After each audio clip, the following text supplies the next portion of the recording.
Hi, I'm Rajiv Chandran, the National Information Officer at the United Nations here in India.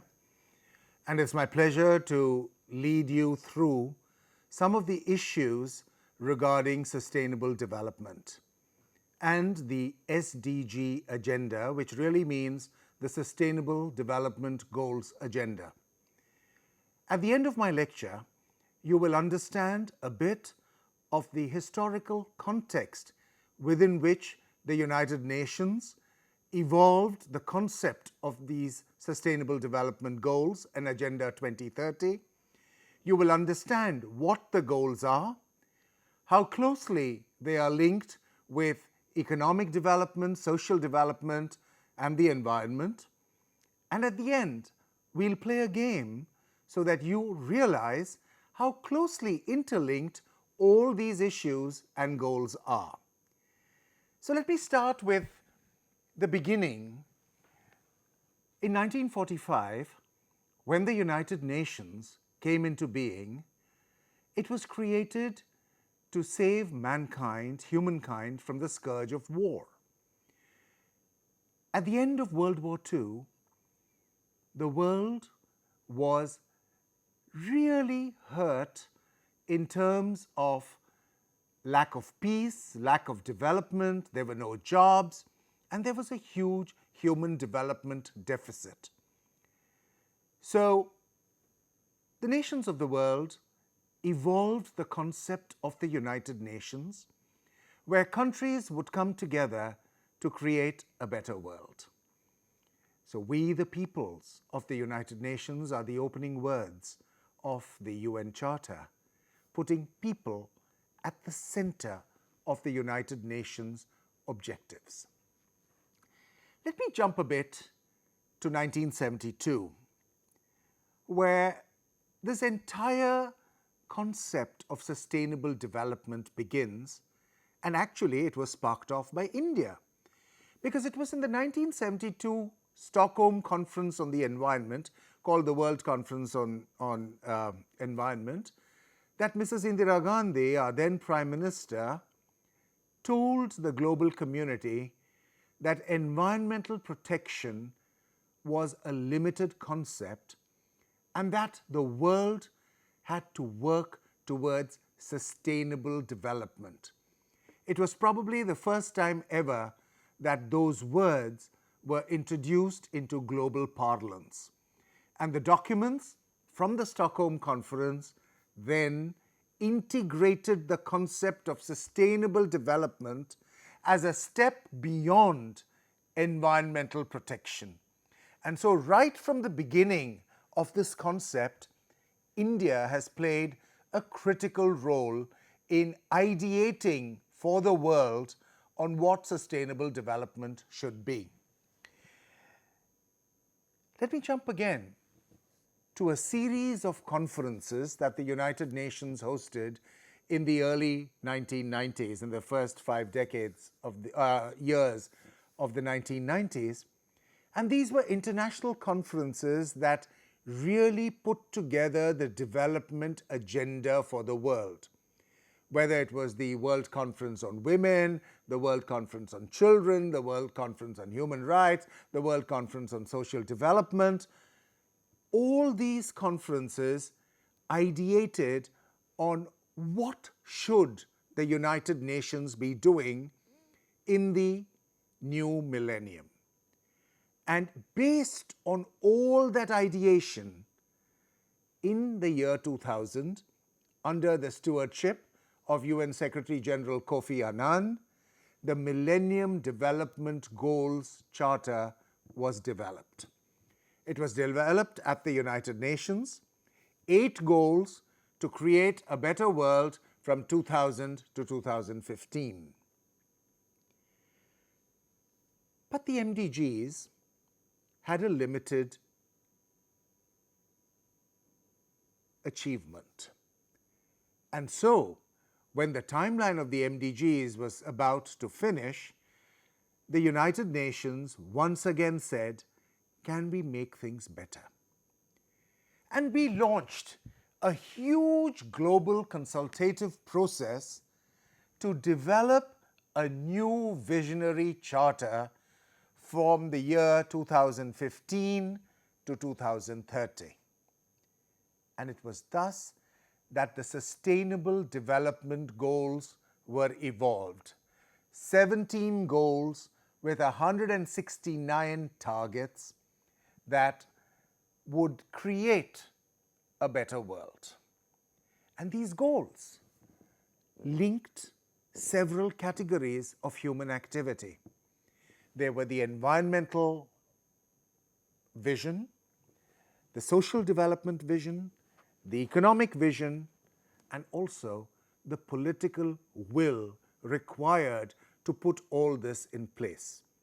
So that was the new framework of Agenda 2030, which was launched on the 1st of January 2016, the 17 Sustainable Development Goals. And I'm just going to very quickly read through the goals so that we understand what these goals are. Goal number 1, no poverty. Goal number 2, zero hunger. Goal number 3, good health and well-being. Goal number 4, quality education. Goal number 5, gender equality. Goal number 6, clean water and sanitation. Goal number 7, affordable and clean energy. Goal number 8, decent work and economic growth. Goal number 9, industry, innovation and infrastructure. Goal number 10, reduced inequalities. Goal number 11, sustainable cities and communities. Goal number 12, sustainable consumption and production. Goal number 13, climate action. Goal number 14, life below water. Goal number 15, life on land.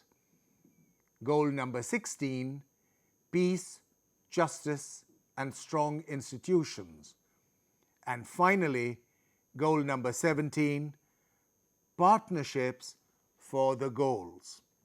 So it was this highly ambitious agenda that linked environmental protection and development with social development, with economic progress, and the need for political will that actually brings the SDGs alive.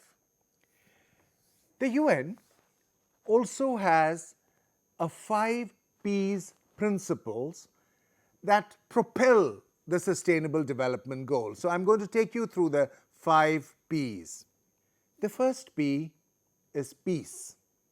We all realize that if there is no peace, we cannot have development nor achieve human rights. That's a no-brainer, right? We know that the fundamental edifice of development rests on the foundation of peace. And peace is what the United Nations was founded on, the need for peace, the wish for global peace. And even today, peace continues to be a foundational value on which the global edifice of the Sustainable Development Goals is built. We all realize that. We know that when there is violence, when there is terrorism, when there is war between countries or, disagreements, peace is disturbed and everything then falls apart. Trade is disturbed, education is disturbed. All the goals then get murky when there is no peace. So the basis of the Sustainable Development Goals agenda is peace, and that is the first P. The second P is the planet. there is no planet B. Planet Earth is the only planet we have, and it belongs to each one of us, and it is each one of our concerns and mandate to see that the Earth, the planet, is protected for posterity. And I think that that's a huge responsibility, a responsibility that equally applies to governments, to the private sector, to civil society, and to each individual human being. I think the planet is a joint responsibility. And we all know that our planet today is at risk on various levels. We see climate change, we see the Earth actually rebelling because we have polluted the Earth, we have polluted the global waters, we have polluted the global air, we are even polluting global space. And so, respect for the planet is the second P that the UN is flagging. That without caring for the planet, we do not have a future at all. The third P is people. The entire construct of the Sustainable Development Goals is to put people at the center of development. And there's a very interesting concept that the UN has to ensure that people everywhere get the benefits of this development. And our slogan is, leave no one behind. How can development be inclusive? We all know that in every society, there are pockets of people who have not benefited from the development story. We all realize that. It's around us. We just look outside our balcony and we will see people who have not benefited from all the strategies of development that we in India have put in place over the past 70 odd years. What are some of these groups? We know we have the urban poor.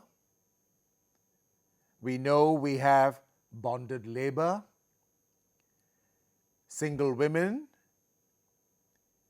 particularly vulnerable tribal groups, youth, scheduled tribes, persons with disabilities, and trans persons. These are just a few of the groups that we have to focus on when we are talking of leaving no one behind.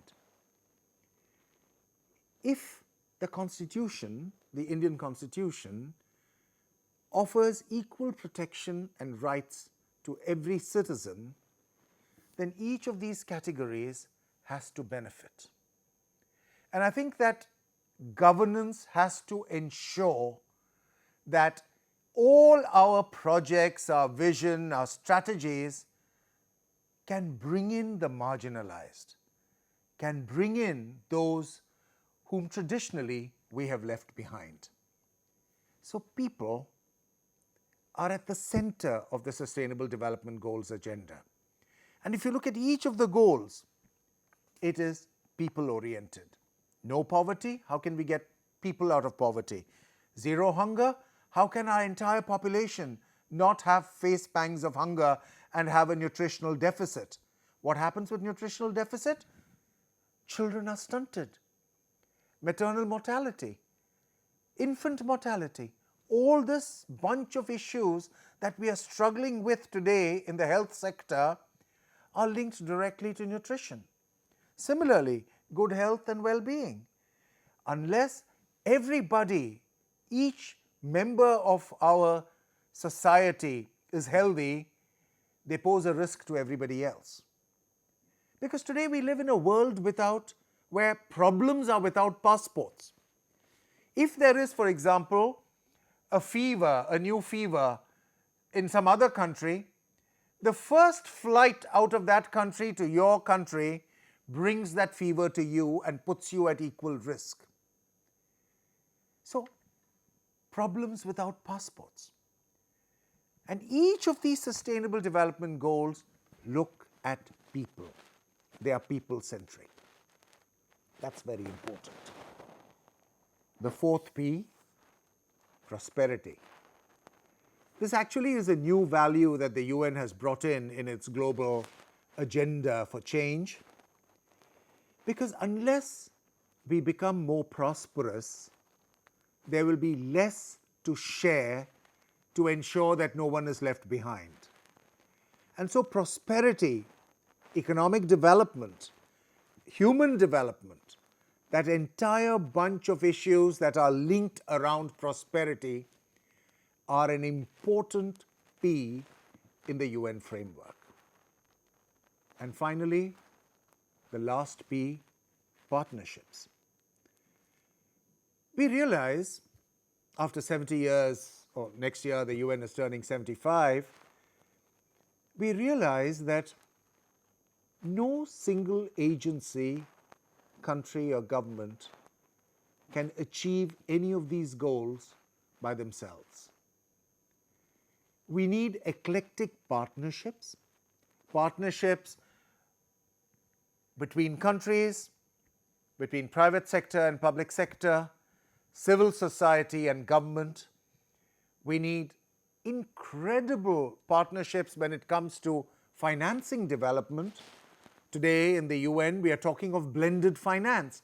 Governments put some money, private sector puts some money, the global financial institutions bring in some money, and blended finance is the new reality.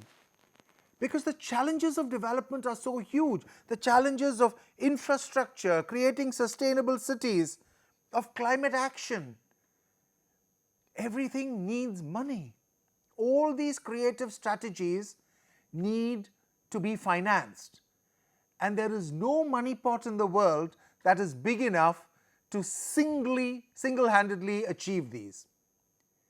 And so blended finance becomes important. Partnerships become important.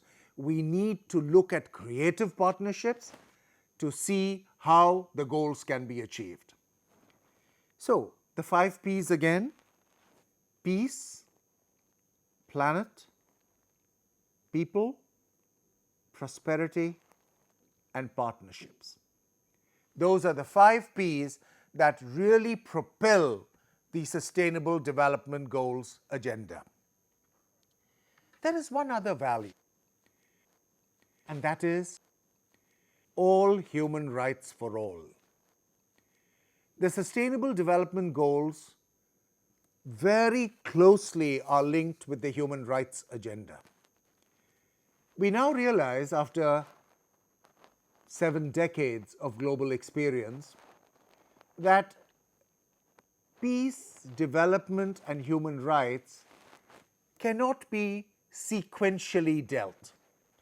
You cannot say, today I'll work for peace, tomorrow, oh, okay, let's get it through development, and finally, once we have developed, let's work for human rights. It's not like that. There are no silos. Peace, development, and human rights are intertwined, interconnected, interlinked, and have to be worked at contiguously. And that's an amazing realization by the global community.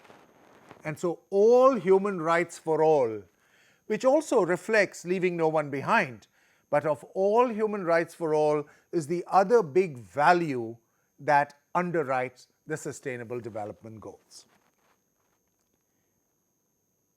How can the goals really be reached? I think innovation is at the basis of achieving the goals. Just coming to this lecture, Facebook tells me that the latest winner of the Google Science Prize is an 18-year-old student who has found a way of removing microplastics from the ocean. Amazing.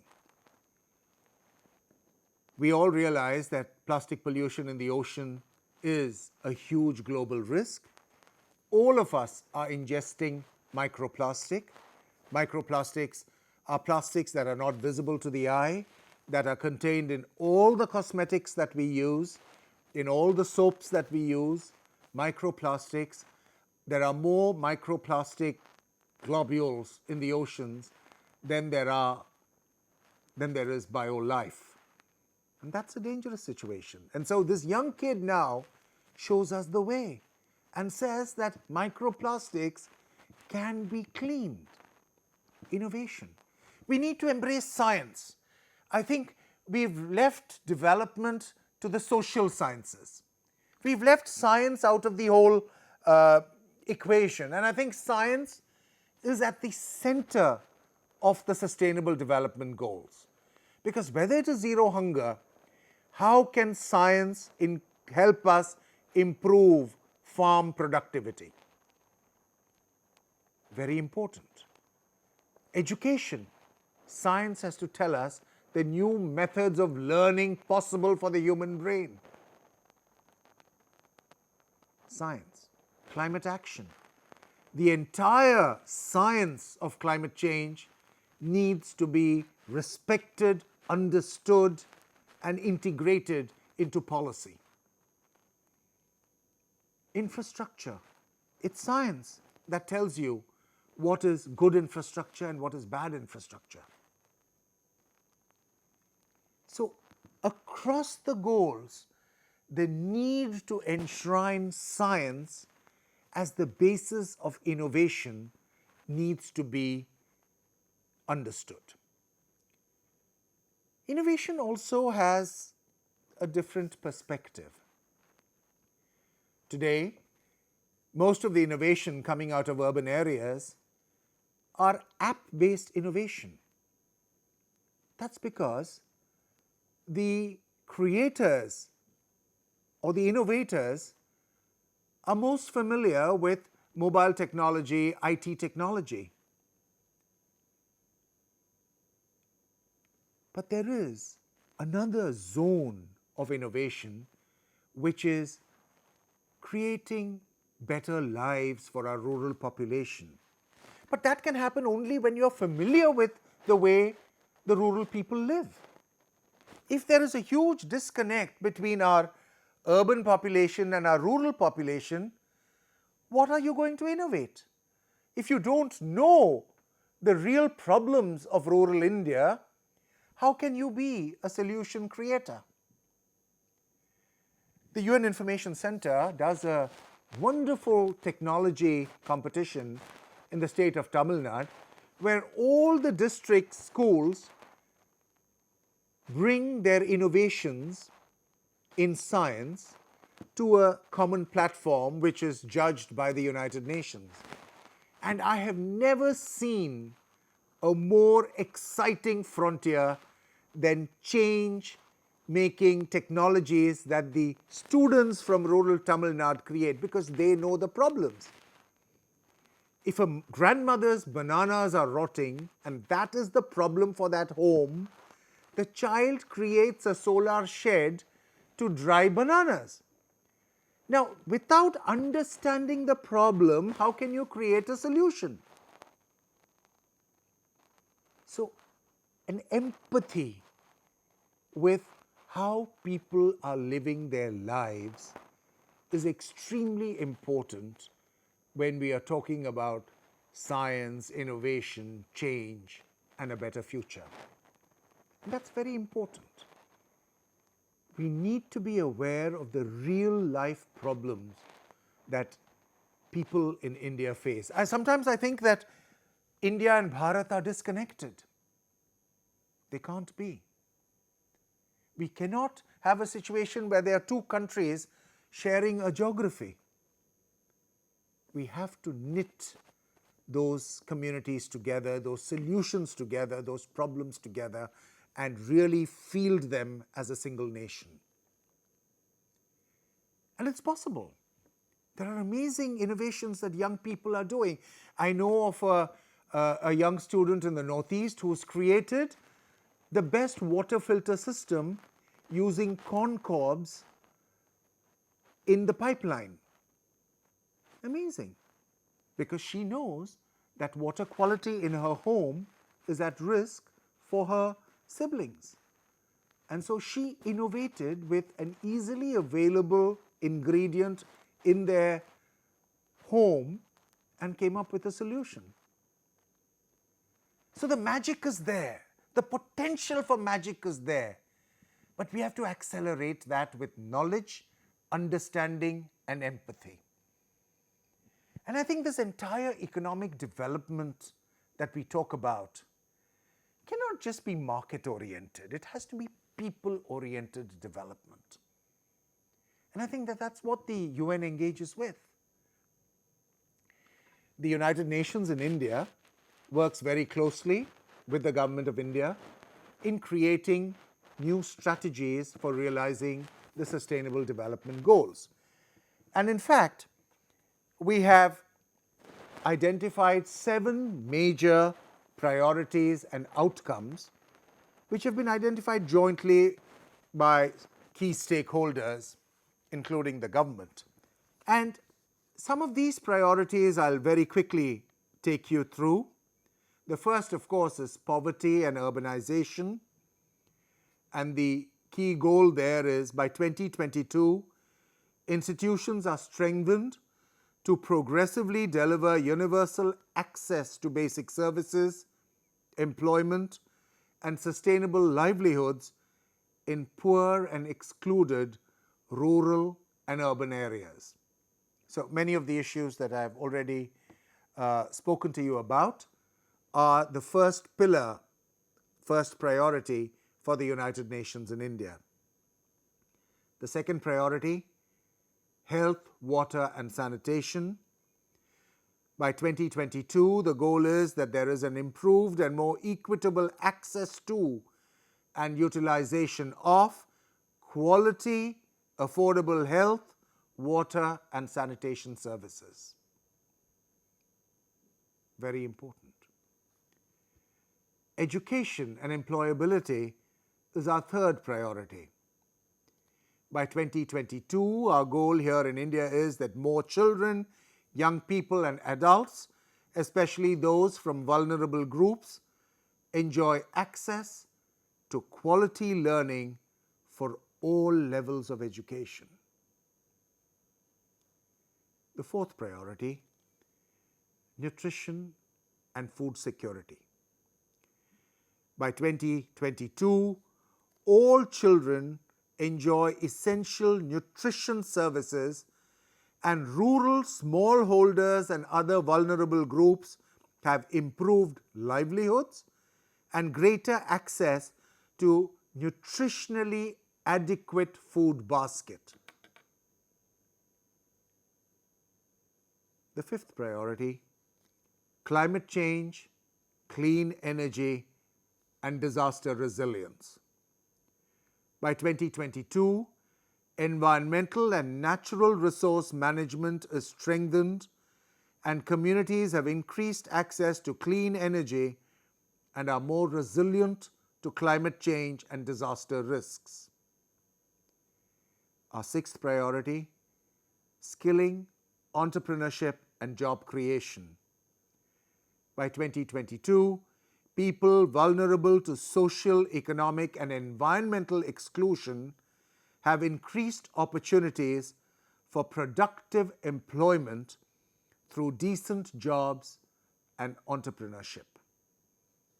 And our seventh priority, gender equality and youth development.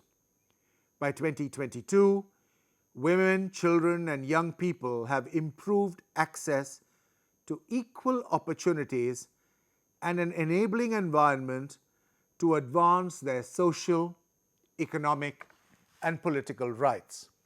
So, with the Government of India in partnership, especially the Niti Aayog, the United Nations in India has identified these 7 pillars that really interlink many of the SDGs to say that we will focus on largely these 7 areas jointly as the UN system in India to achieve those 5 Ps towards the 17 SDGs. So that is really the structure of change and the formula within which we operate.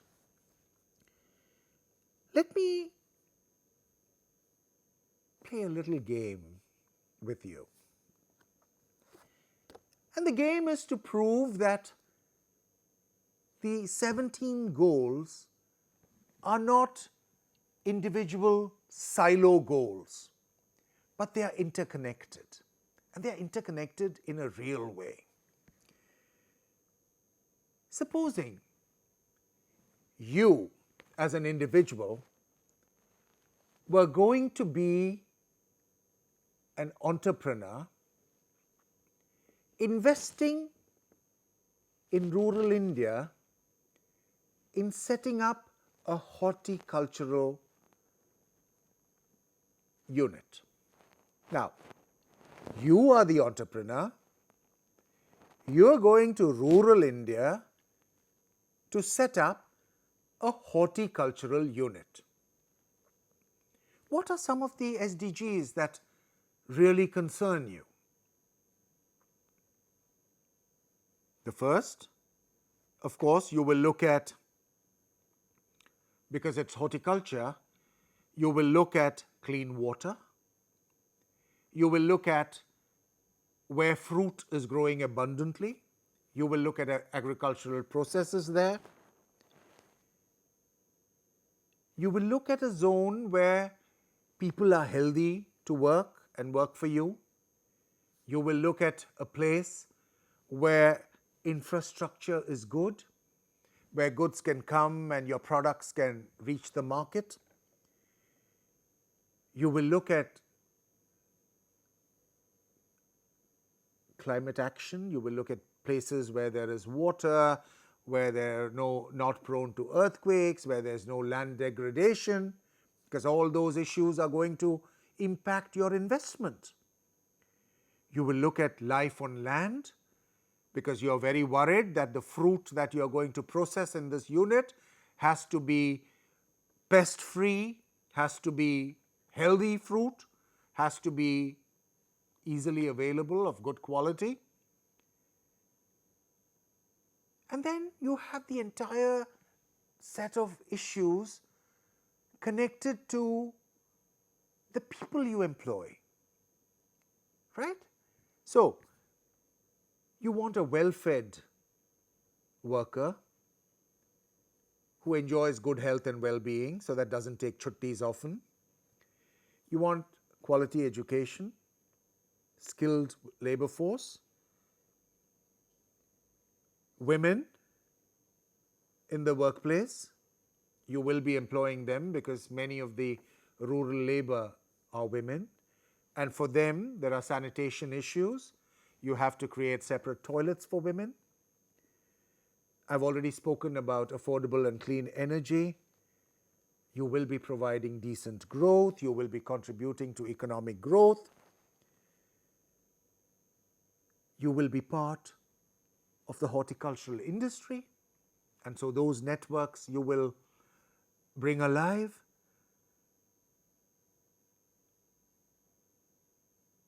You will look at sustainable consumption, because that's what will bring your profits and make it a profitable unit. You will also look at life below water, because if your water is contaminated, then your product is not going to, pass the many strict rules and regulations that horticultural products need to pass. And if your product is not good, you cannot export it. So then your market becomes limited. Peace, justice, and strong institutions. Unless the area in which you're building your unit is secure, doesn't face violence, terrorism, your productivity is not constantly ruptured, that's an important issue. And you will look at partnerships, because you will need to work very closely with the district administration, the village panchayat, the block officers, in creating the network within which you can function. And so partnerships become part of your game. And then finally, what is the impact? The people you hire will move out of poverty. They will have zero hunger, better health, better education, gender equality, better sanitation, decent work, reduced inequalities. All this will happen because of your investment in that unit. So what I'm trying to say is that let's not look at these goals as individual goals. Oh, I'm going to look at no poverty. I'm going to look at decent work. No, it doesn't work like that. Because each of these goals is interlinked and affects each other. Your investment, you go with a certain idea that some of the goals are in operation, but very soon you have to make sure that to have a profitable unit, many of the other goals are in place, and the impact of your economic activity will impact certain other goals. And so all these goals are interlinked. And so sustainable development makes good economic sense. And that's something that many of our achievements in the field show, that if you put in place the nuts and bolts of sustainability within your economic project, then you were more likely to evolve a profitable model. And so, with that, I think I conclude my lecture on the Sustainable Development Goals. The United Nations information is open and freely available on our UN website, un.org, and on our India website, the address which you will see right at the end of this lecture. So, continue your communication with the United Nations, with our vision, so that we all create a better world, a better tomorrow for posterity. Namaskar.